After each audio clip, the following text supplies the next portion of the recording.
All right, all right, all right. Here we are, ready to play again. How exciting is this? The markets have been crazy, right? Holy cow. What do you think of this, guys? What do you think of this market? You've been watching your portfolios? Hey, I want to do a little change up just a little bit. Um, Today is supposed to be day trading day. And so here's the futures market. And this is the NASDAQ 100. This is the daily chart. You can see it's flushing like a toilet. Just our little ABC, like we learned in class the other day. There's your little ABC pattern. See, so you say A, B, C coming down off the top. We're down here at the Fibonacci 100% zone. All right, so right down in here, 90%, 100%. Remember, we talked about that in class. And so that's that area that is very concerning to us, right? Or at least we start looking at it as being down towards where we would like to see the market turn around, start making another little ABC pattern. So this could be the bottom. No, probably not. We got 130.9 down here, which is our golden ratio. The golden ratio of 130.9 and 161.8. So we got some areas of support back in here where you can see the NASDAQ coming in here. There's the possibility this thing could come down into this region here. All right. So this is the ABC. This is the first drive. So this is drive one here. This is a counter trend. And then this is drive two right here. So what we'd probably expect is we should be expecting the market down here at the 100% level. We should be starting to get another little ABC pattern. All right. We should get a little pullback on this thing. And then probably that next third drive down, which would bring it down into this region here. Nobody wants to see that. Doesn't mean it has to do that. That's just if we got a three drive pattern down. Now remember, Elliott waves are oftentimes three drives up and only two drives down. That's what makes an uptrend. We get three drives up, two drives down, and then three more drives up, two drives down. That ends up being your higher highs and higher lows, right? Over a period of time. Each one of those, remember, each one of those three drives up and two drives down is one Darvas box. And then we go to the next Darvas box. We have another three drives up and two drives down. That's another Darvas box. So that's how you end up with a daisy chain of uptrends. But doesn't mean it has to go up. It could go down. This could be the high of the market for the season, and could start getting a daisy chain of down Darvas boxes, right? And depending on what we've done over the long period of time, you go back and look at the weekly and monthly charts, you could get Darvas boxes up, and then you get the Darvas boxes down, and you could get a couple of downtrends, get two or three of those in a row on a pullback over the longer term haul. So that's how these things work. And that's just kind of what we look for. We just kind of mathematically model these things out. It's not perfect, but it's the best we got, right? Just based on past performance. So past performance, not necessarily indicative of future results, but it's the best information we got. And this is what markets have done in the past. And so that's why we model them out to see if that's about what we would expect or anticipate in the future. And so that's what we would be looking for here. We'd be looking for maybe a half or a 50% retracement back up to this market here, half down this one, back up half, and then back down again into this region down here, which would bring us back down to where these markets were here before we kind of got that last beautiful little push up in there. All right. So that's kind of how this thing works. If you come back here even further, I'm going to turn on a better tool for bulls and bears is what we really count all these. I'm going to turn off. Let's turn off for now, turn off the ATR. And you can see the last three drive pattern. I got to turn off auto scale too, so we can scale this in. So you can see the first three drive pattern was right here. So drive one, drive two, drive three. Kind of got up into this funny little thing here. And we thought that this was going to be a flush right out of this, right? And so this is where we were calling for the market to flush, because we were at the top of a three drive pattern. We thought we might get our little ABC pattern in here. And we didn't. We got a reaccumulation. We got too much good news. We got, the tariffs went into effect. We started bringing in billions of dollars. We have the AI doing all kinds of great and wonderful things. And so it did push the market up farther than we really anticipated. So we're actually up in kind of glory land up in here, where this is really, up and above the Call of Duty for the market. So this was the three drive pattern back here. This is where we expected it to make the retracement. It didn't happen. So now it's happening back here. And because the market was up so high, this retracement may not be back as far. It might not come back to where we would expect it to on this three drive pattern here. If we came back and did this one, we'd just go from these lows down here to the highs up here, right? And we would have expected this market to come back down into this region here. So back down into here, and this is the Fibonacci sweet spot right here between 38.2 and 61.8. That's where we would have really expected this market to come to. And that's kind of what we were looking for. And we wanted to be buyers, after that big long run. We wanted the opportunity to start buying low down in here for the next, Elliott Wave drive 3 drive up. But it didn't happen. This market just kept going and kept going like it had Energizer Bunny batteries in it. And so we got 2 more drives out of it. We got a drive here and a drive here. Now we're getting that kind of, and right now this blue light's up here. I said that's a little ABC pattern in there, but that's just a small ABC and over the overall longer first drive. So if we get rid of all this drawing stuff in here, you can see that that's just one drive up in there. So technically speaking, this thing's not even gotten down to the first drive yet. So we got another drive to go. We'll look for a little rebound up here. It's got to break those blue lights, which it will. I can guarantee it, because it always does. Always has in the past. Markets don't just go straight down. They don't just go shooting straight down like that and have that. Sometimes they do, but it's pretty rare. Usually we'll get a little ABC pattern in here. So we'll get a little pullback. It'll come down. It'll pull back, and it'll break those blue lights. And then as soon as it breaks the blue lights, it'll probably turn and give us that next drive down, coming down. All right. So that's what we're going to be looking for. Just make it a real simple little A, B, break the blue light, C, come back down maybe to 90% or 100%. So that would be testing it. If it was going to come down here, I put this back 50%. So if it just goes back half or 50% of this move here, which is the distance between, if we take our Fibonacci ruler once more from the top to the bottom here, you can see I just put that right in there at 50%. So halfway, we could say maybe up to 61.8 if you want to be a Fibonacci aficionado, right? We'll put this to the back, send to the back, send to the back, send to the back, and then we'll grab this one here. And we'll bring that up to 61.8. So if we bring that up to the Fibonacci number 61.8, which is the golden ratio, this projection ends up down here at 90 to 100%. So this would be our overall longer-term target zone for where we think this market might come. And there's 61.8, just testing that bottom again right there. But I think we better look for something down in this region here. All right, so that's what I'm calling. I think we're going to get a little ABC pattern. I think it's going to come back down here. It might just keep flushing right on down, but we'll have to make the adjustments as adjustments are necessary for the pattern that's occurring. So this is just a little tiny ABC pattern inside of the first the bigger drive. So there you go, first little ABC, and it come right down to that 90-100% level right here. And that's where it's starting to pull back against it again today, rising just a little bit off that low. And so I think we might see this might be the little bottom for now. I don't know. We could get another big nasty down day tomorrow. Well, today's Friday, so probably on Monday. I think we might get a little pullback in here. I think some people might think this is a good place to start to buy, or at least the short sellers start to buy to liquidate their short positions off of there. We'll get a little bit of a rebound up to those blue lights, and then that's where we'll start to look for it to flush one more time. All right, we'll get that nice little ABC pattern come back off the backside. And that'll bring us down into here. And if we come down here and let's turn off the volume and turn on our MACD. We'll just use MACD for now. Turn off the volume.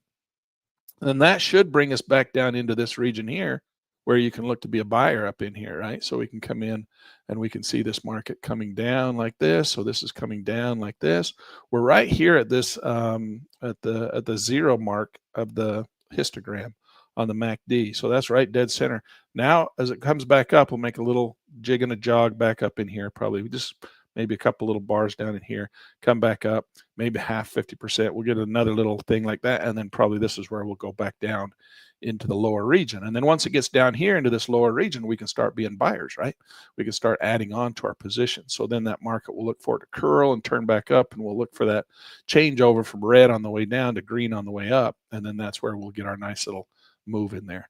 All right, so that's kind of what we'll be looking for, kind of trying to make a little swag, what I call a swag, a scientific wild ass guess. We want to make our wild ass guesses as scientific as we possibly can. That's why we use all these recurring price patterns. That's why we use mathematical models. That's why we use indicators to try and swag ourselves into a better position. It's better to at least try and do a little bit of a mathematically calculated scientific wild ass guess than it is just a wild ass guess. If you're just making wild ass guesses, I think if you try to be at least as scientific as you possibly can about your wild ass guesses, you're going to be a little bit better off. And that's all technical analysis is for, is just try and put the odds a little bit better in our favor. and to kind of understand the market movements, how markets have moved through price and time in the past, and just to anticipate that that might be what they do in the future. And if they continue to do the same thing over and over and over again, we have a good idea of what they're going to do. Therefore, we can participate in the markets a little bit more wisely than we might otherwise, right? And that's all we're really trying to do, trying to get a little edge on the market. And that's this kind of the name of the game, get the edge. All right, so that's what we're looking at, and that's where we're looking at this market right here. So this is the NASDAQ. Now, I want to kind of still stick with, if you'll just entertain me just for a minute here, for you guys who are trading with your high dividend, high yield funds. I want to talk about that just a little bit, because I've had a few guys freaking out on me. All right, no, I'm losing money. Yes. I always start every class off with a disclaimer that says you can lose money doing this. But overall, over the longer term haul, I had one student ask me, they said, well, what can we do to protect ourselves against these downside slides? I said, well, generally speaking, in the markets, the way we protect ourselves with these down slides in the market, these downturns, which we know are going to happen, right? I mean, when have you ever looked at the market and not had a downturn? We always get the downturns, right? We always get the downturns. They always come along. You're always going to get one, okay? They happen. That's no secret. So to say, well, we're getting a downturn, oh no, I'm freaking out, the whole world's coming to an end because the market's going down. No. Did the market go, come to an end there? No. Did it come to an end here? No. Did it come to an end here? Did it come to an end here? No. Did it come to an end here? Did Jesus show up on this one here? No. Jesus isn't going to show up because the stock market goes down. All right. That's just the nature of the beast. That's how it works. And that's what we have to deal with. All right. So I had a student ask me, they said, how are we supposed to protect ourselves against a downside slide like that? And I said, well, generally speaking, when we're trading in the markets and we've invested our money for growth, the way we protect ourselves to the downside, many traders don't. They just ride through, right? They just turn off their computer and don't look at it, and they ride through it for 6 months while it pulls down and takes 6 months to get back up there again. Now on this one here, how far did it take? It got up here and then it fell down. It took 1, 2, 3 months down, and then it took 1, 2, 3 months up. So it took 6 months for it to get back to just where they were at the top, right up in here. So a lot of people, a lot of traders, they just sit through those drawdowns and just say, well, I had $1,000 here, and when it got down here, I had $500 here, and now it's back up here, I have another $1,000. They didn't make anything, they didn't lose anything, they just sat through it, right? That's very common for long-term investors. But as a trader, you kind of want to be a little bit more aggressive with the market. You want to actually come in and look at these markets. You want to say, hey, I want to, buy low, sell high. I want to participate in trading, not just a passive investor. So how can I protect myself to these downsides? I told the student, I said, well, generally speaking, what we do is we start selling options up here and collecting premium. And that's exactly what the yield max funds do, right? They start selling premium. That's the whole game. They sell premium, and that's what buffers our losses. They protect us from the downside. It's a way of, reducing our losses when the markets are going down. Can you imagine what your losses would be if you were out in the normal market? I mean, people in New York jumping out of windows right now, right? But today, Friday, we'll get a nice little dividend come in, and that's a little cushion to help us cushion our losses. Doesn't mean it's going to make us so we don't have losses, but it's going to cushion it. And that's how we generally would protect our downside potential or our downside losses when we're just trading, is that we would go out and we would sell some options premium. You can buy a put option too. A put option will protect you to the downside, right? You can make money when the markets fall. The problem with buying put options is every time you get a little scared, you go out and buy a put option. The problem with that is you keep paying premium. You keep paying premium for that insurance premium, that insurance policy. And after a while, you say it paid so much premium into insurance policies and not collected on the fall of the market because the market didn't fall. You just kept, buying more insurance premiums and buying those put options, They never do pay off. And after a while, you spend all your profits buying insurance and you don't make any money. That's why strategically for small investors like us in particular, rather than always buying the insurance policy or buying put options all the way up and uptrend, and in case if the market falls, what we do is we sell premium above the market. That's why we do what we call covered calls, right? It's a little bit better strategy to sell that premium up there and collect that dividend. That way you get it even if the market doesn't fall. You still get that little pump of money. The market goes up, you get a little pump of money. The market goes down, you get the pump of money. The market goes up, you get the pump of money. You get the pump of money. But if you're buying put options the whole time, you're going up. Every time the market goes up, you buy a put option, you have to pay money, pay money, pay money, pay money, pay money, pay money. And then finally the market does go down a little bit, and oh yeah, you get a little bit back, but in the meantime, you spend all that money. That's why usually or oftentimes we will consider just going in and selling options premium to collect the premium as our buffer to the downside. And that's why YieldMax, in my opinion, is a great company, because that's what they do. They're constantly selling premium above the market as it rises. And so you get this buffer or this little protection in case the market flushes. Now we're having our market flush, but over the last, what's this been? 1, 2, 3, 4, 5, 6, 7, 8 months, this market's gone straight up. And YieldMax has given us this big chunk of money through here. Now when the market goes down, well, yeah, we're going to have to give a little of it back. But we give it back out of the NAV, and that's just kind of the nature of the beast. We have to give a little back once in a while. But we're not going to give back nearly as much as what those guys are giving back who didn't have the YieldMax funds. And that brings us over to our little calculator, right? And so I wanted to pull that up and play with that for just a second, just to show you our little profit and loss calculator. Let's just use Tesla as an example, or Palantir. You know, many of us have Palantir. That's a good little stock. So let's look at Palantir, and we're going to come in here and say, well, let's say that the market, now remember, Palantir is the red line. And over the last year, Palantir has made a lot of money, right? It's gone up, 50% in value. It's actually gone up more than that. But let's say for this example, it's gone up 50% in value. Well, the whole time it was going up 50% in value, well, we were pumping money into the PLTY investment strategy, and it's taken off the profits all along the way. So we're making money. We're happy. Our NAV's going up. We're getting yield. We're going around, strutting around. Oh, aren't we great? We're buying cars and selling things, and we're so happy, right? We're just like rocking and rolling this last year because it's been fantastic as that market rolled up. So that was us with the reinvestment, PLT reinvestments up here at the green line. If you weren't reinvesting, just taking the cash out, you were at the blue line. If you were just investing in Tesla yourself or Palantir yourself, you're down here at the red line. Now what happens this year? Now let's say the market starts to go down for the next 6 months or the next year, and Palantir goes like this. And so this is what happens. Remember, if you're in PLTY, you're the green line. If you keep reinvesting, right, you're buying as markets go down, and then PLTY. This is if you're taking the cash out. You're at the blue line. All right. So now as the market starts to go down, oh, we're starting to lose money. Look at who's losing the most money right here. This is Palantir making zero at this point, right? They're making nothing for the next 6 months. They're making nothing. But yet you're still making money because you're in here getting all those dividends, those options coming in. So as that market goes down, see, now Palantir just lost 50% this year, down 50%. Well, over the whole period of that time frame, if Palantir is down 50%, PLTY, you're the green line right here, still doing your reinvesting right here. Or if you're just doing the cash out right here, you're right here. You're still profitable, even if everybody else who's in Palantir just lost 50% of the value of their money. That's what that little calculator is telling you. All right. That's pretty cool. That's why we're in these funds. So you're sitting here yelling and screaming, and oh my God, the market's falling. We're all going to die. Jesus is on his way back. Oh no, it's all Donald Trump's fault. No, it's just the way it works. I mean, the reason we have a negative side on this little calculator is because markets go down. And it doesn't say Jesus is on this side and Satan's on that side. It doesn't say anything like that. There's no Jesus involved in this.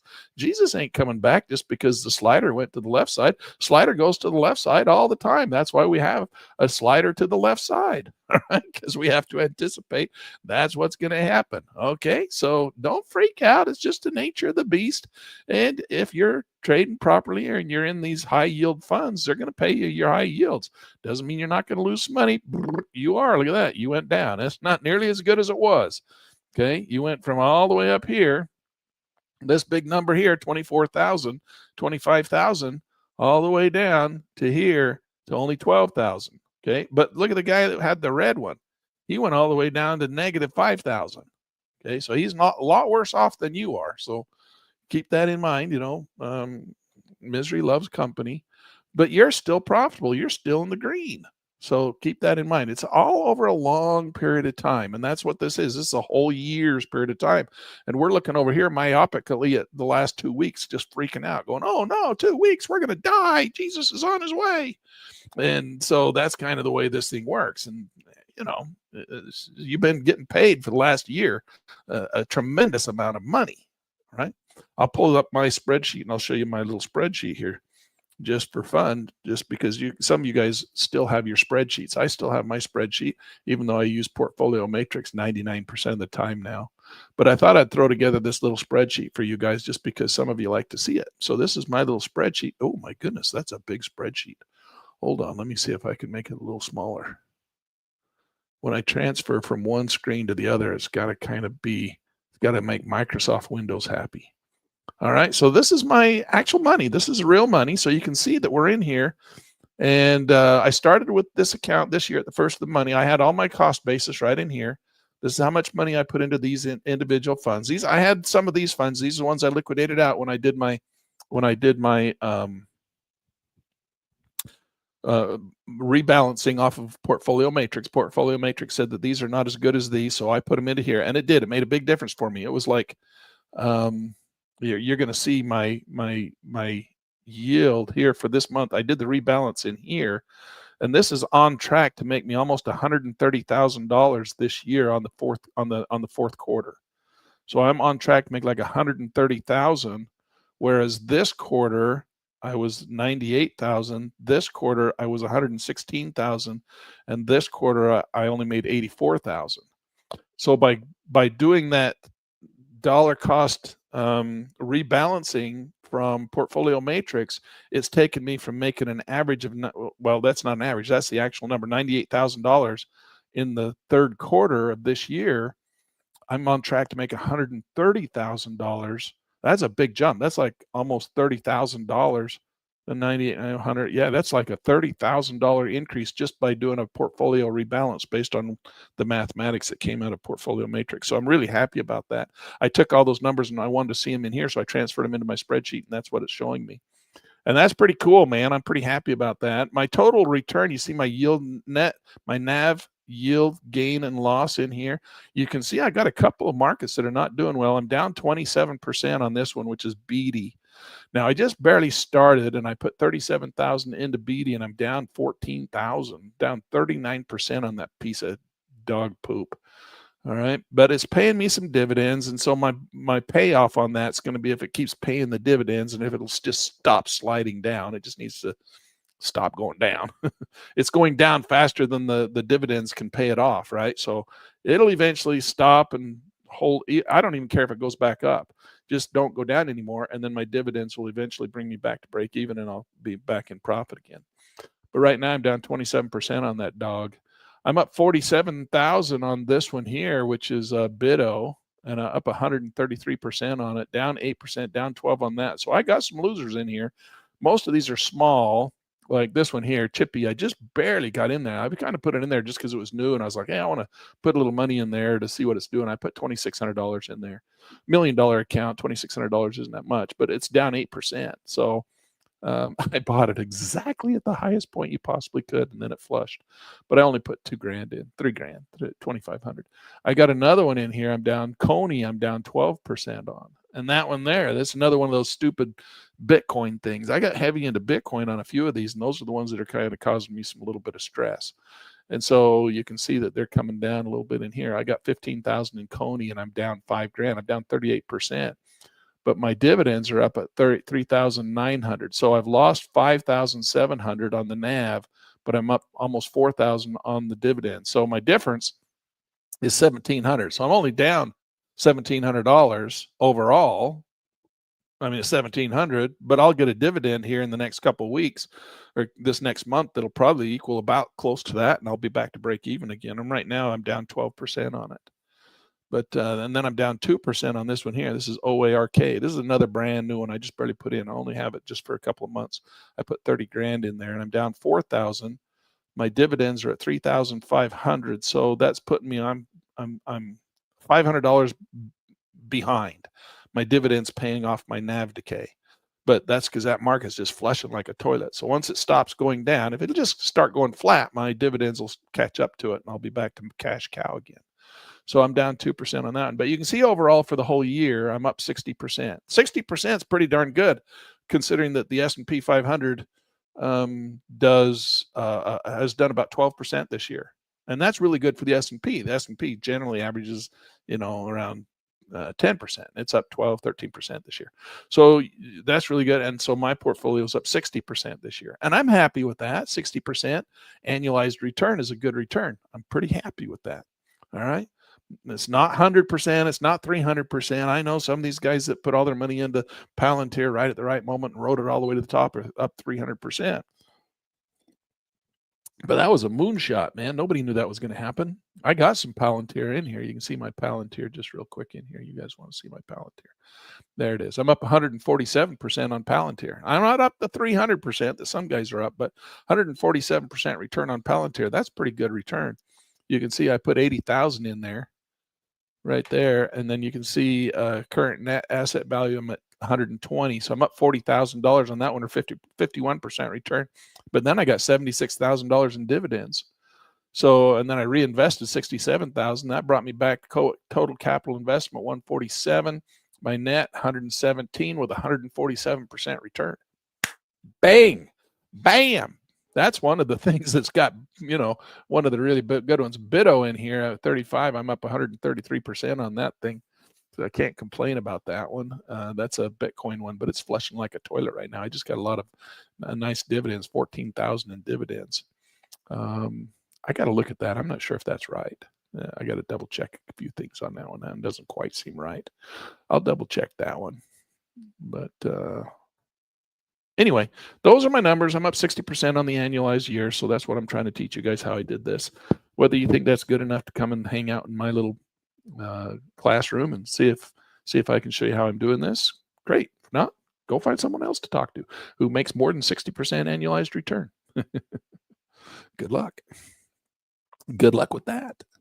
All right, so this is what we do. All right, and then of course today is really day trading day, but I wanted to I'm supposed to do some day trading, but I wanted to show you another little thing in here, if you guys don't mind learning a little bit about these high yield funds. This is the stock market version, and this is my real money portfolio right here. This is what I've got all my money into. Now remember, we always do pairs trading. Pairs trading means that we hook up in here. We hook up with the underlying stock and the Yield Max fund or the Granite Shares fund or whichever one of these high yield funds that we're trading. We want to look at them as a pair.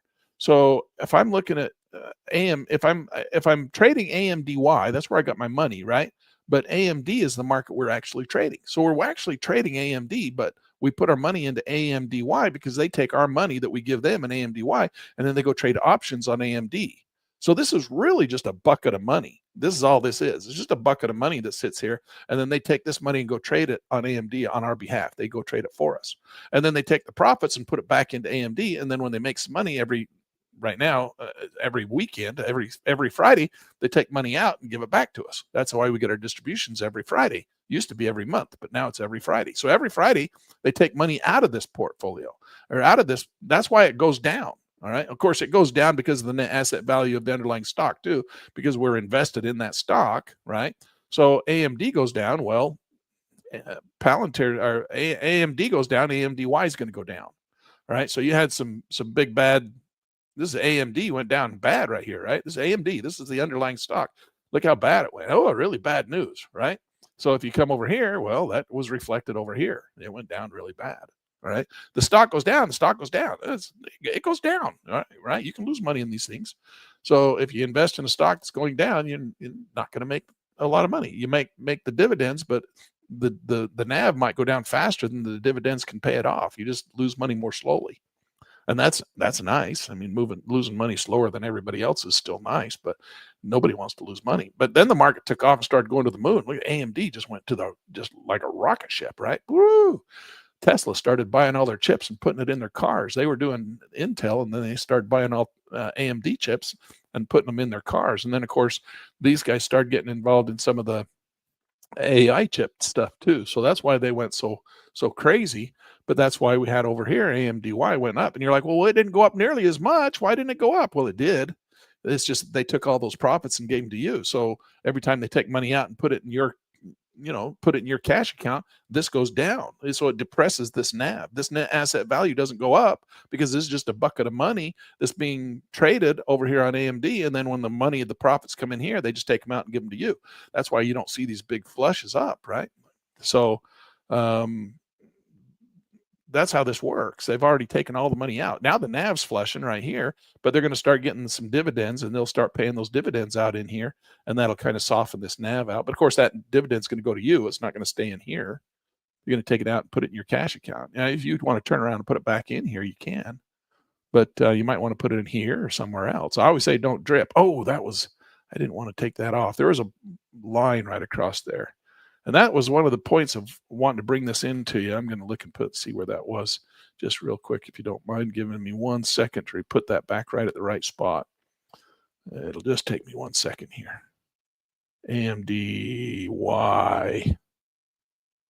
795 is where I want that to be. That line needs to be at 795. Well, I put it right, almost right back where it was. 795. I'm a pretty good guesser. Look at that right there. All right. What is that yellow line? Why is that so important? The only thing we really do on the underlying AMD, the Granite Shields fund market, is because the only thing we do here is we look at our average cost. All right. So that's my average price. Let me make this a little bigger for you. So that's my average price. That's where I got into the market. That's my average price. So if I dollar cost average up or I dollar cost average down, as I put shares in, this becomes my average price. So I track my average price on AMDY. That's the only thing I really do on this one.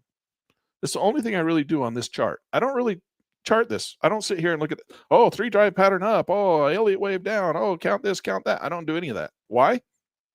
Because it's just a bucket of money. It hasn't got anything to do with anything other than just, hey, they hand money out of this thing. This is where the money comes in, and it's a holding bin, and then they take the money out. So this isn't really anything. Doesn't mean anything to us whatsoever. It's the same. It would be like trying to do a Fibonacci ruler on your cash account that's in your brokerage account. What's the purpose of that? It doesn't do you any good. You don't want to be doing Fibonacci rulers and Elliott Wave retracements on your cash account. That's basically what this is. So what we want to do is we want to be doing all that kind of work over here, because this is what's going to determine where we want to be getting into the market. We're going to be looking at the indicators down in here. We want to see them down in the buy zone so we can buy down in here. We want to buy low, sell high, right? If we sell, some of us just won't sell out. We'll just keep them, right? And then when the market falls, we got all the dividends to help pay off as it comes down. So that's your choice. You can still sell out up here if you want to. And then as the market comes down, you won't have the dividends paying you off, but you kept the big NAV. So it's a trade-off. It's like, which is the right way to do it, Len? There's no right way. It's just a different way. All right. There's different ways to skin the same cat. It's all one cat. How are you going to skin it? You want to get all of your dividends way up here and build them all up real big and then take them all out up there while the market flushes and falls, and then not get any dividends on the way down, but you get to keep all your NAV. And then when you get down here, you can start, putting the money back in. You got it all in here. You don't have anything to put back in unless you go work at McDonald's. But, you're not going to, if you sold it all out up there, you don't have any dividends coming back in. So now you just got that big chunk of money. So if you sell it out, now you got to go get some more money somewhere because all your money's in the market. You can start moving it around, taking it out of something. You got to sell it eventually to get it out so you can put it down here, right? Wait for the market to fall, sell it all out up here. It's all in your cash, and then you can, I guess it'd all be sitting in cash, wouldn't it? And then you can start putting it in back down to here. So either way, however you want to do it, it's up to you. Like I said, there's no right or wrong way. There's just different ways to skin the same cat. You'd sell it all out up here, take all your profits, wait for it to come down here and put it all back down in here. Start getting your dividends again. That would be a good way to do it if you want to do it that way. If you knew where that market was going to flush down to, but we oftentimes don't. Start to fly out. What if you'd have sold it all out right here because you thought, I'm at the top of a 3-drive pattern and I'm going to sell it all out right here. And then when it didn't go down and then it took off, you missed this one. Maybe, I don't know. You can run whatever scenario through your mind that you want, but the whole idea is to try and maximize your profit potential both on NAV and yield, right? So oftentimes I'll just say, once you buy it, you own it forever and you're just living off the yield. You don't ever sell it. But then you lose that big money. You're like, oh, I'm watching my NAV fall way down. I kept putting all my money back in, but that's because you build an upside down pyramid.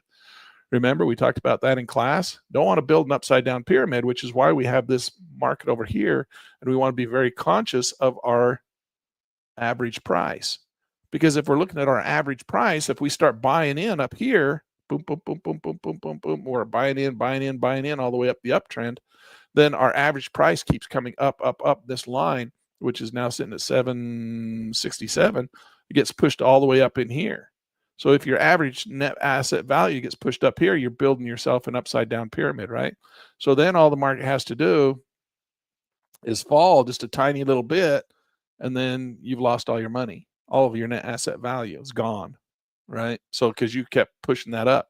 So that's why I say it's very important to watch your net asset value, and you want this thing to be down here, and you want to, as the market goes up, you want to be careful on adding more dividends in up here, because that's going to pull your net asset value up. And if your net asset value is way up here, then the only thing you got is yield, and yield is going to try and pay off that debt, but it takes a while. You're going to have to wait. What it's going to do is I'm going to push your break even out farther and farther and farther and farther into the future.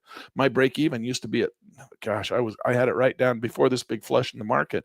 My break even was almost like, it was like 6 or 7 weeks away before I had not only a cash cow, but I was on a full gravy train. I had enough money in there. It was going to pay off all of my initial investment, all my McDonald's money, plus all my reinvestment. But this flush pushed that out. Now my cash cow got pushed out like 2 or 3 months, because now it's going to take all those dividends to cover that big loss that I just incurred.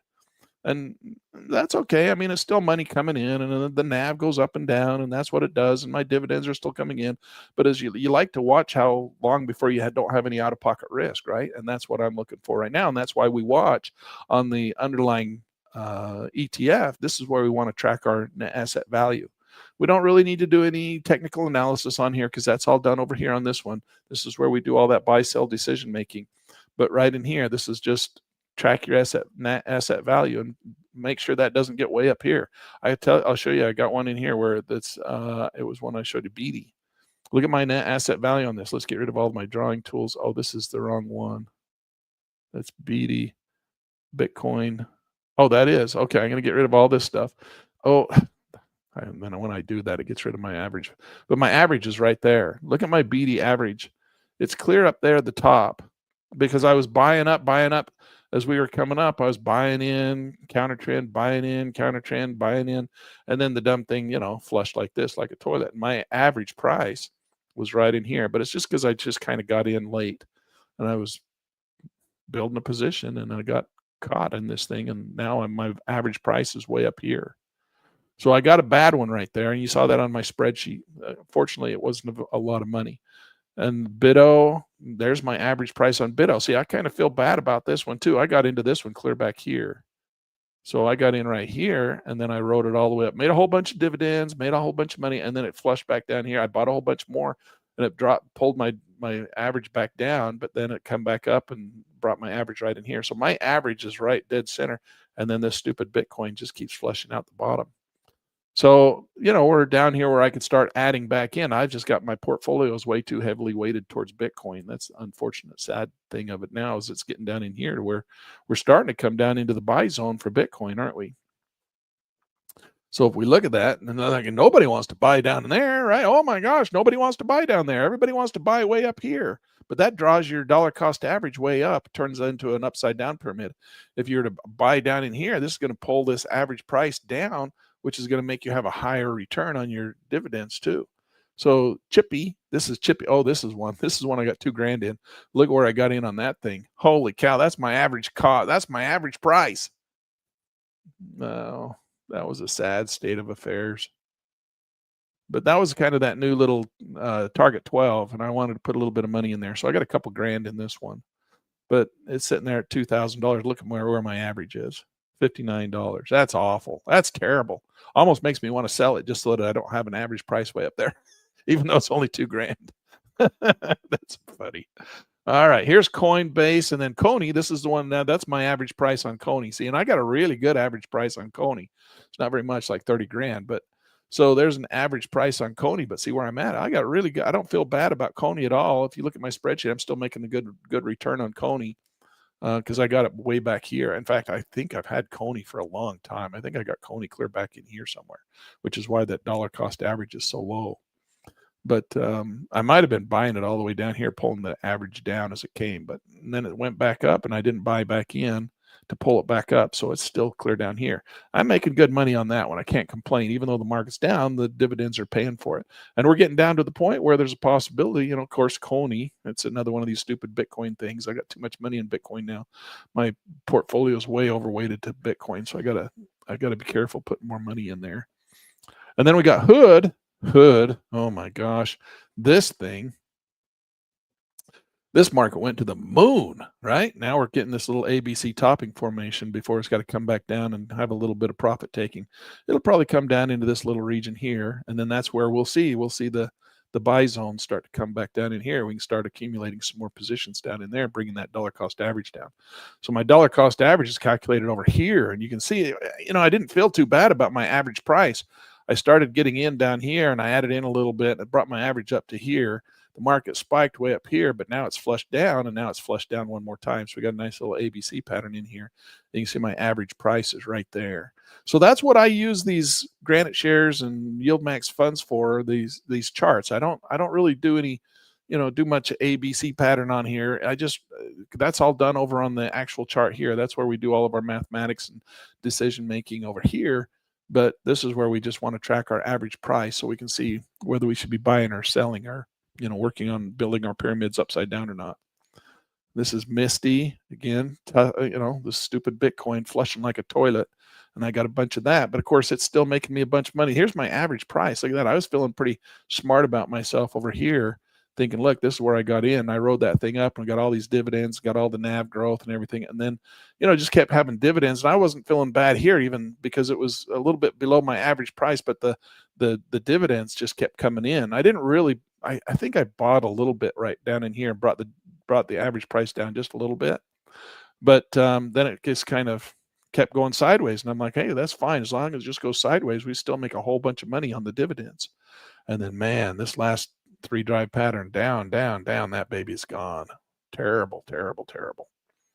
So that one I'm still making money on it. It went all the way from making like 100 and something percent return to I'm only making like 30% return on it now, which is still pretty healthy. I can't complain about 30% return, but it's nothing close to what it used to be at 100%. Now my average price is way up there, and it's still down here, tumbling down. Where is it going to stop? Nobody knows. Spin the wheel. All right, here's an NVIDIA. Again, same thing. If we just do the little quick NVIDIA thing in here, we got the Fibonacci numbers coming in, and that would just tell us that we should expect this thing back down into this region here before it stops the slide down. As long as we stay in the uptrend, right? This is just the pullback for the uptrend. We got to see it come back out of that. If it makes a little ABC and goes back down even further, now we're going to start looking like a bearish market. But just to come back down in here, I don't know. NVIDIA is a really strong company, and they're still got great growth and got great earnings. They may just come back down into this pattern right in here, where they just spent 2 months in here, so it may just come right back down in here. We get a little head and shoulders pattern in here. You see that little head and shoulders in there. We get a little rally, and then that kind of maybe it'll come back down and kind of sit in here. It'd be nice if it did. Just stay up there and just kind of sit in there for a little while. It's okay if it goes sideways. We'll just collect all the dividends. And then for me, again, this is my average price right here. This is my average cost on NVIDIA. And it's in the NVDY. That's my average cost, my entry. And you see I'm a little bit over, my average cost is a little bit over where I'm paying. So the NAV is down, but I'm making so much money on the dividends that it's covering it, and it's still a profitable trade. OARK, this is the ARK. So ARK is up here. This is where you're going to do your math on this one. This is Kathy Woods. We're kind of anticipating her coming down in here, right? So that's where we'll look for that thing to start settling down, and we can start being a buyer again. We put some more money into ARK. I got a whole bunch of money sitting in cash because I'm not putting it back in up there. I'm just letting it sit in cash. So as I've got a whole bunch of money sitting in cash waiting to come down in here, I'll start putting it back into some of these funds. But then OARK is that's the Kathy Woods, and you can see my average is not bad. I mean, I got an average right here. It's just kind of, dead center of the halfway point, but because it went up here and now it's flushed out a little bit, my average is a little bit higher than, so my NAV is underwater a little bit on that one too. But again, it's not hurting me because I got such big dividends to cover it that I'm still profitable. And then I'm looking for an opportunity down in here to start buying again. But I'm not going to make that decision on this chart, right? We're going to make that decision up here on OARKK. When it gets down in here, this is the one we're going to watch to make our decision to start buying. But when we start buying, we'll put the money into OARK, all right, into this one, not ARKK. Same thing with Palantir. Here's Palantir. So this is what we're looking for here. If we take our Fibonacci ruler just from high to low, again, we got that nice little Elliott wave pattern in here, drive 1, drive 2, drive 3. We got the little ABC pattern, and we thought it was going to flush here, and it didn't. It got that extra little push, almost like that little Wyckoff spring that sprung up there and said, hey, look what we can do. Got everybody to stick their money in there, and then it comes down as making these little ABC patterns coming back down. So that's just kind of right straight out of the manual. Just a little fake run, just like a good running back, right? They'll fake one way and go the other. So now we're looking for this market. It's another good, strong market. It's the fair value of this thing is way high, so we got to be careful on that too. But I think it's a good company, got a lot of growth potential that they better have, because they're way overvalued on the fair market value. But down here, well, this is where we're waiting for that thing to come down in here and give us an opportunity. See, we've not had much of an opportunity down here to bring this stock back and put more in. Well, all we have is just little tiny dips in here. And so, putting money into this thing's been difficult. We've been putting little in on the way up, but don't want to put a whole bunch in because you don't want to build an upside down pyramid. So this is really good for us, actually, dividend investors. This is where we want to put our money down in here. As this market comes down, it'll tell you, it'll come down, it'll go red, green, green, green, green, green, green, green, green, green, and then suddenly it'll go red. And the reason I've done it this way is I've turned those colors backwards, right? So on the bulls and bears, you can see that on the colors of the bars, that's green, right? We generally associate green with buy, but that just means it's going up. And then this means the market's going down. If you look at the indicator, the way I've got this one set up, this is where you should be selling out because you bought all down here, right? So the whole idea is to buy low. You want to buy down here in these dips, and then you want to sell out up here. So I've turned the colors to make it say this is where you should be selling, and then as the market starts to come down, you can start buying on the green dips. These are the dips. Now I wouldn't be buying above the horizontal zero line. I want to be buying down here. This is where you want to start your buying. And then when it crosses, depending on how much money you got right there, that's generally the bottom, right? That's the little flippity dippity do right there from green to red. And that's going to be reflected up here in the chart. So we haven't had in Palantir very many of these opportunities to dip below the zero line. So now we're getting an opportunity to dip below the zero line. Let's see if we can get this thing to come down in here a little ways, and we can start putting some money in, which will come over here and bring our dollar cost average down. Okay, and that's what we want to bring. We want to bring this dollar cost average down, because the lower we can get that dollar cost average, the higher our return is, because our return, the amount of money that we get, the percentage amount, the percent gain on our dividends is based on our dollar cost average. So the lower our average price, the higher our dividend gains. So we want to bring that average down. If you have a really high average, they still pay you the same amount of money for each share, right? But the percent gain is going to be a lot bigger if you have a better average price. Does that make sense? Of course it does. Of course it makes sense. All right, so now we come in here. This is snow, and then we got snowy, snow and snowy. So snow, this is a software company, and this is just kind of making a little ABC pattern in here, and this is where we're looking for it to come back down to. And once again, same thing. We're going to be looking for this thing to cross down in here and give us an opportunity to bring our dollar cost average down. So if we come over here to snowy, there's where our dollar cost average is on mine.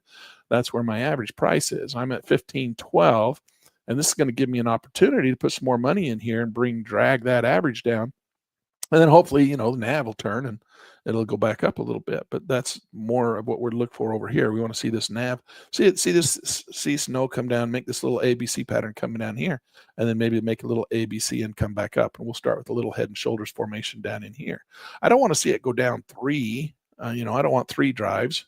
I just want to see the little head and shoulders formation like that. And that's what I would be looking for.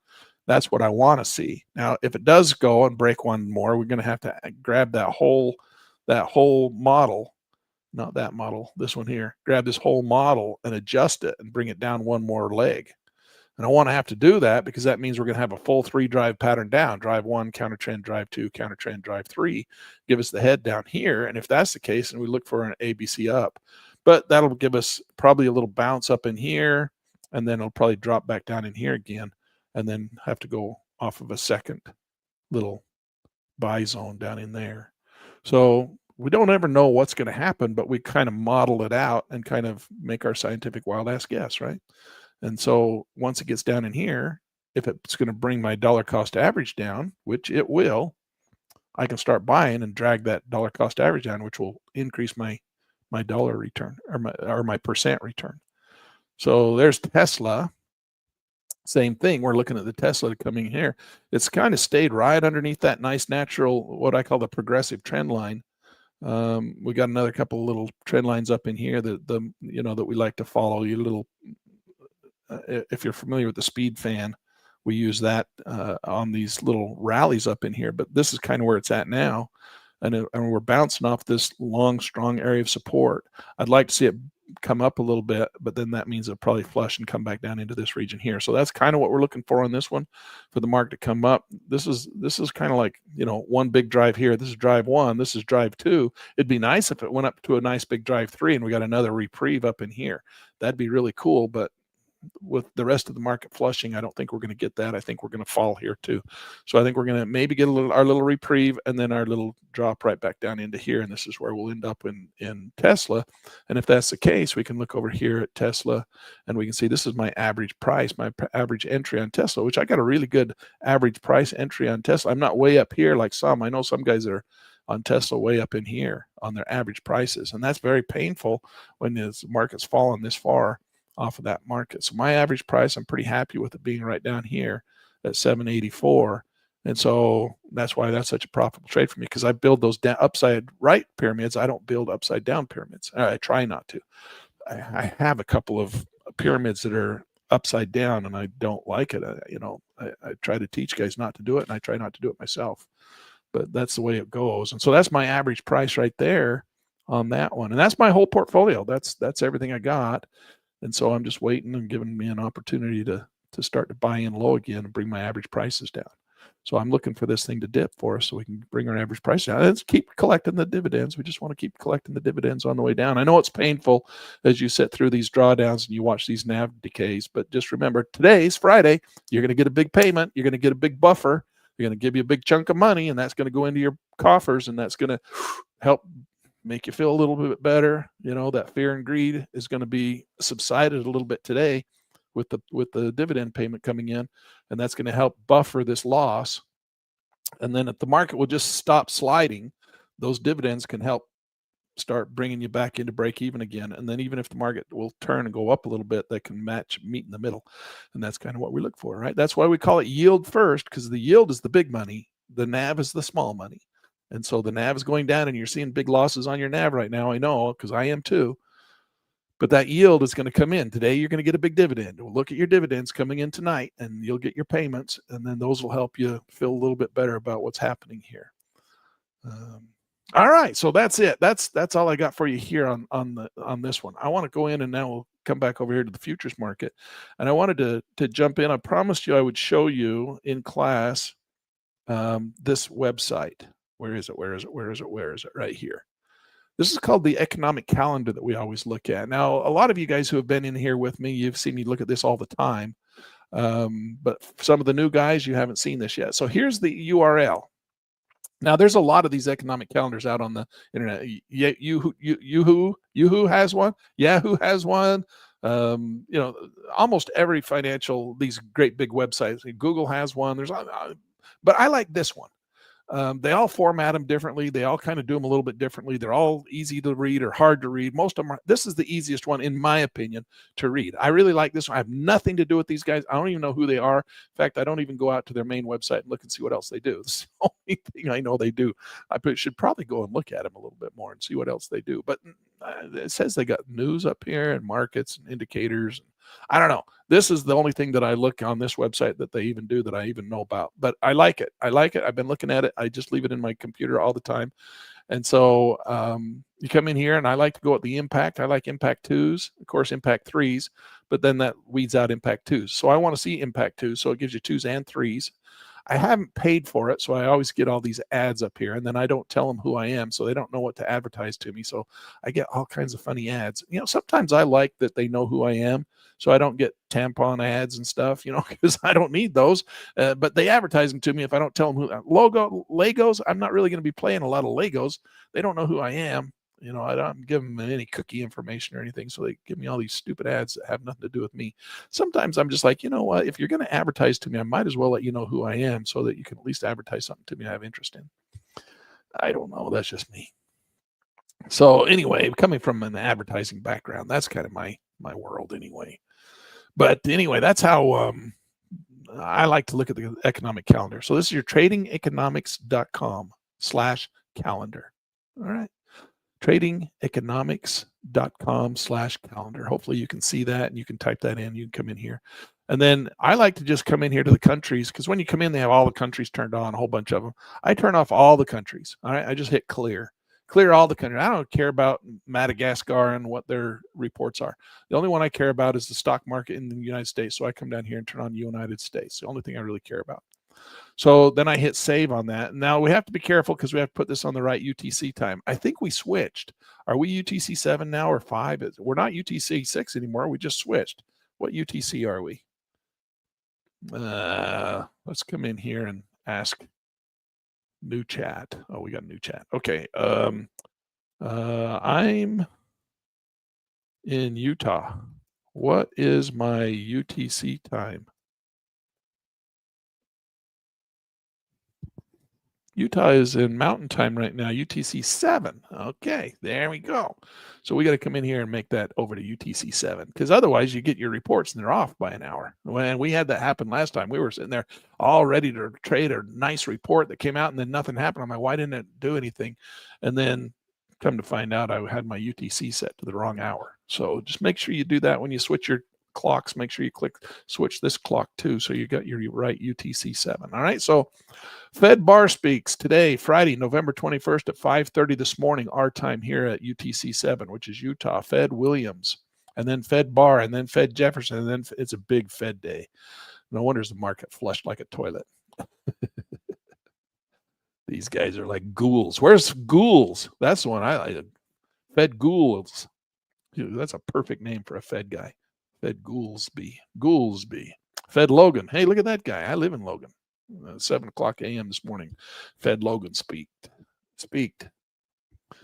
All right. So then we had some other reports come in here, and these are the things that can move the markets. The red ones are the ones that move it the most. So next Tuesday, we don't have anything really on Monday. We have Dallas. Oh, we had the Fed speaking again on.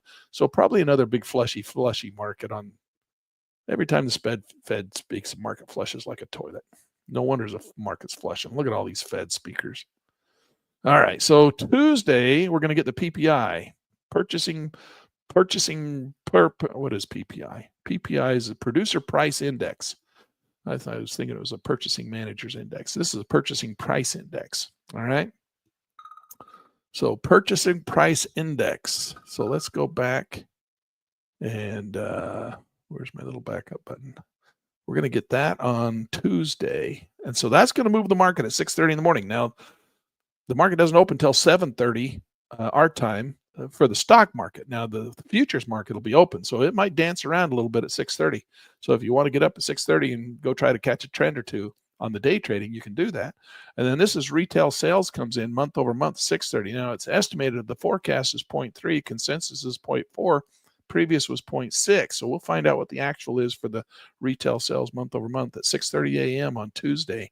And that's going to move the market. So that's what this is for. This calendar in here tells you kind of what's going to, some of these government reports that move the market. Durable goods orders, that's going to move the market. All right. Some of these, they're not, the red ones are the ones that really move the market. Initial jobless claims, that's always good to see. That'll probably move the market. Chicago PMI, Purchaser Managers Index, 745. Forecast be 46. Previous was 43. So they're expecting that to go up. So that's good. Anytime PMI goes up, that's good. Purchasing managers, you like them to buy things, right? Those are the big buyers. All right. And then we got gasoline in here, whole bunch of stuff. Next Monday, a week from that's December 1st, 8 a.m. ISM, this is your manufacturers PMI, Purchasing Managers Index of your manufacturers. That's always moves the market. Look, they're kind of in a downtrend, but they kind of steadied and starting to buy again. Employment. This is your manufacturing employment, and they're starting to pick back up again. So that's good. These are going to be the big movers right in here. So 8 o'clock in the morning. So that'll move the market, makes the market move. That's what you want. You need that volatility in the market. Remember, we have to have a catalyst. You have to have a catalyst to move the market, and then you use your setups and triggers to decide when to get in and out of the market. So let's come down here and see. This is the market's in a downtrend right now, obviously, right? Higher highs and higher lows makes an uptrend. Lower highs and lower lows makes a downtrend. So we got a higher high here and a lower high and a lower high and a lower high and a lower high, and we're trying to make another lower high. So what we do is we come in here with our tools, and this is a little head and shoulders formation. So this is your neckline, this is your head, or this is your neck, that's your left shoulder, this is your neckline, this is your head down here. Looks like we're trying to come up and make another little neckline in here, and then this would come down to right shoulder. Now the question here is this little right shoulder? Now these are all 1 minute charts. So the question is on this, let me make that a little thicker so you can see it. Let's come over here to the preferences and I'll pump that up. Pump it up. Okay, so now what we want to do is we want to see this thing come up. And remember, we don't want to always take the first run because oftentimes it's wrong and it goes the wrong way. So we'll wait for this to come up. We'll find out where it's going to be, and then it'll come back down. And then if it makes a lower low, well, then we're got to move the whole thing. We got to take this whole head and shoulders, and we'll have to move it down one level, right? But right now, we're going to sit with it at this level. So this is how we do technical analysis. So you just watch me do it, then you can learn from me. That's the whole idea, right? So I've been doing technical analysis for about 40 years. I'm pretty good at it, believe it or not. After 40 years, I even wrote a book about it. Yeah, you can get my book on Amazon. Just go search Lane H. Turner. Pop right up for you. Look at where these highs are right in here. This little natural trend line. But we're going to have to see where that right shoulder comes in there, or that neckline comes in. I think it'll probably be down in here somewhere. I don't think it'll be clear down there. It might. I don't know. We'll have to wait and see. We're kind of waiting for this to come down. We don't want this to break lower. If that breaks lower, that's where we have to move the whole thing down one leg, right? But right now, we'd like to see this. We don't know. We're just kind of making a swag here, a scientific wild-ass guess, or where we think this market might come in. So we'll wait and see. If we think it's going to break and go down one more time, we could do a trailing stop and try and catch that next leg down. So we could come in here and we could put a little order in here like this. We could take a stop order, put it down below the market, go like this, edit, trail on those green dots. And then that would say, well, if it's going to turn around and start making lower bars and start going down, that would catch that right as it crossed those green dots and it would flush down. We'd make money. But if it keeps going up, well, we're not making money because we're not in the market to the long side. We're waiting to see if it's going to go up here, create a little right shoulder up in here, a little neckline, and then a little head and shoulder, see if it'll flush back down a little bit to that right shoulder. If it comes down right shoulder, and the question would be whether it breaks that lower high, right? That's the whole rule. That's the whole game. Higher highs and higher lows. If it's no longer making lower lows, it's no longer in a downtrend. We can start looking to go long. You bet, Randy. I don't mind sharing my real money account with you. I mean, if I'm going to be doing this, I'm telling you guys how to do things. I ought to show you my real money account, right? So it sounds fair. I like to help guys out. I like to show you what I'm doing.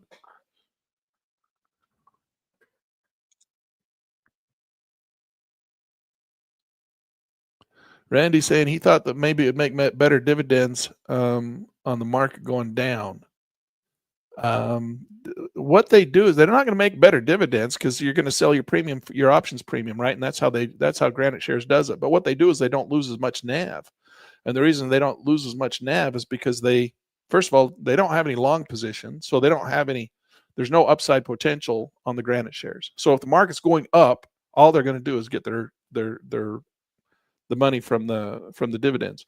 But what they do is they buy a put option to protect themselves. So if the market flushes really hard, the NAV is not going to lose as much. The NAV of their fund is not going to lose as much as they would if you were in something like Yield Max.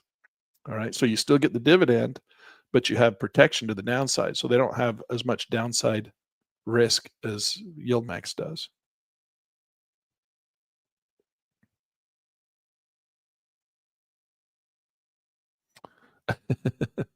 You got to get that figured out, Kurt. Calling you pretty funny names in there. Lumpy dump.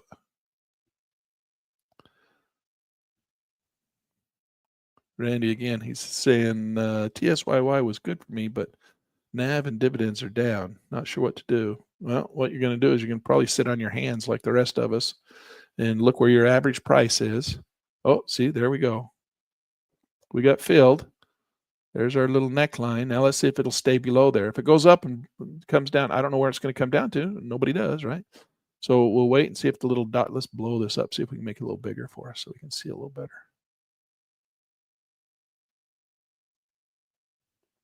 Okay, and we want to see it fall to make money. See where that right shoulder comes down to. If it just comes down shallow and starts to go back up right in here, just with two little green bars, we could take a long position out of there. It'd be a break above the natural trend line, right? So we'll see how far it comes down. Oftentimes you get two red bars, right? And then that'll be your signal. You start, the next bar will be green going back up again. But we don't know. You know, this is a counter trend at this point. This is the trend. Trend is down, counter trend, look for another big long red down. But this might be the reversal. So right now what we're going to do, you see another little green dot? See how the green dot just flipped right up here for us? We're going to put our stop order to get out of the market. We'll just put it up there. Then we'll say edit. And I'm going to trail on the ATR. You'll see it's going to jump right down to that green dot. And then it'll just trail back down that little green dot. So we're up $295 right now.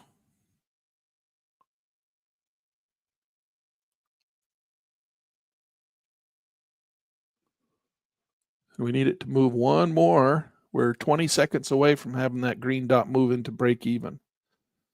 So we're still in a losing trade. If you think about it right now, because we wouldn't get out unless we got stopped.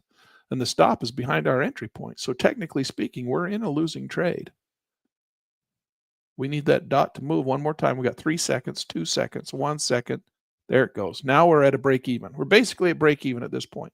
So we're no longer in a losing trade, but we're up. We have an unrealized gain of $350, but our stop to get us out is at break even.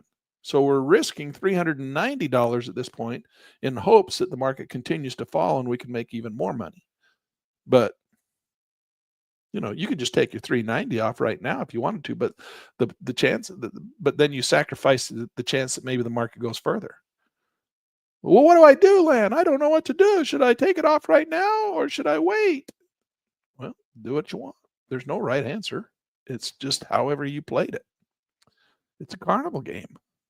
You want to take a $395, $400 win? There's nothing wrong with that. That's better than a plastic frog. That's, you know, that's more like a big fluffy bear. It's not quite the big panda, but you know, we got a big fluffy bear. Kind of coming back against us right now. We just dropped our order. Our stop order just came down a little bit more. $500 is our goal for the day. So you could come in here and we could do one of these. We could come in and say add OCO, drop this in here. And see, it gives you a little calculator, whereas this one doesn't. So we come in here and we say, okay, at $500, I got to take it off.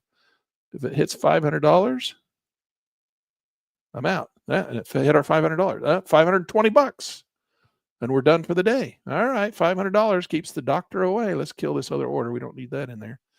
And you don't want to sit there and stare at it and say, well, it went all the way down here and I could have made thousands and thousands because that's spilt milk. So we don't want to cry over spilt milk. And so we call that a day. There you go, $500. And we are done for the day. All right, guys, hopefully you had an enjoyable class. Hopefully you learned something. We're going to come in here, and I got one little fun thing to show you here. Just real quick, I want you to see this. Okay, this is the software I use. It's called Track and Trade. They've got two versions, one for stocks, one for futures. This is the website, track, the letter N, trade.com. This is where you download a free 2-week trial. No credit card required. Okay, go download your copy, then come back here, follow along, and I'll show you all my settings. And how about that? It looks like we did the right thing. It's starting to back off on us, and we would have got stopped out right there probably with a $200 profit instead of our $500 profit. So we'd have got a little spiky dikey dude right there. So I think we did the right thing. Take it off at $500 and away we go. Happy, happy, happy. All right, guys, one more thing for you real quick. Come on, let's let Claire tell us about Pitt News Magazine. Well, not Claire. Claire's not going to tell us about Pitt News Magazine. Let's let Claire tell us about Pitt News on Air. Hey, Claire here. Guess what? Mr. Turner handed me the mic. I've now got my very own podcast, Pitt News on Air, your new weekly hit from Pitt News Magazine. Join me every Wednesday for stories, interviews, and a little behind-the-scenes scoop. We're live on Spotify, and yep, now on Apple Podcasts too. Visit pittnews.com to follow. Come hang out with me and the gang. We're all there. Jake and Lena, of course, Lan Turner, David Duty, Dr. Scott Brown, Jordan Black, and even Aiden shows up on occasion. We're having a world of fun. Don't miss out. Pitt News on Air, because news should never be boring. It's where your trading friends are. Follow us wherever you get your podcasts. All right.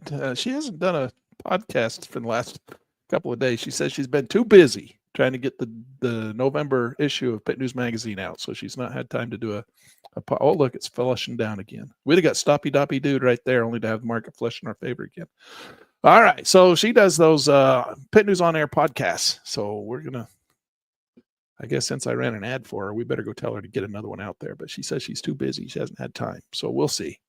We'll see if she can get another podcast out for us. All right, guys, that's all I got for you. Hey, Lan Turner here. I got a hot stock market tip for you. Subscribe to Pitt News Magazine. You can thank me later.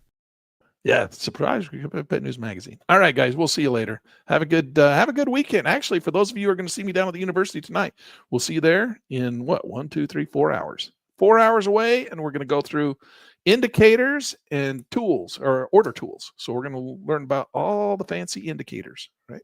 See you then. All right, that wraps it up for today. If you got something out of this, do me a favor. Like the video, subscribe to the channel, and share it with someone else who's trading or learning. Hey, don't forget to tell them to subscribe to Pitt News Magazine. Oh yeah, definitely subscribe to Pitt News Magazine. You'll thank us later.